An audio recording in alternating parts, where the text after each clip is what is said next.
આમ આદમી પાર્ટી પર એક પછી એક સતત મુશ્કેલીઓ વધવા લાગી છે। દિલ્હીમાં પૂર્વ પીડબ્લ્યુડીના મંત્રી અને આપના નેતા સત્યેન્દ્ર જૈન વિરુદ્ધ રૂપિયા 571 કરોડના પ્રોજેક્ટમાં ભ્રષ્ટાચાર કર્યો હોવાનો આરોપ મૂકવામાં આવ્યો છે। દિલ્હી સરકારની ભ્રષ્ટાચાર વિરોધી શાખા અને સત્યેન્દ્ર જૈન વિરુદ્ધ સીસીટીવી પ્રોજેક્ટમાં ભ્રષ્ટાચારનો કેસ નોંધ્યો છે।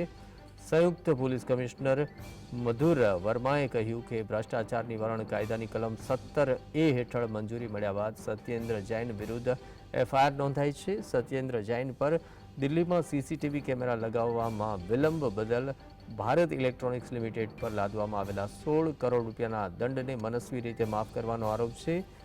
આ છૂટ 7 કરોડ રૂપિયાની લાંચ લીધા બાદ આપવાનો આરોપ લગાવાયો છે। દિલ્હીના એસીબીના જોઈન્ટ કમિશનર ઓફ પોલીસ મધુર વર્માએ કહ્યું કે પ્રિવેન્શન ઓફ કરપ્શનની એક્ટની જે કલમ 17A હેઠળ પૂર્વ મંત્રી સત્યેન્દ્ર જૈન વિરુદ્ધ આ ફરિયાદ નોંધાઈ છે।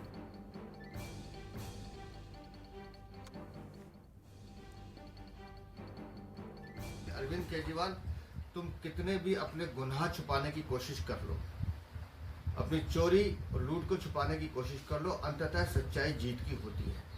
और आज एसीबी ने पुनः इस मामले में एफआईआर दर्ज कर ली है।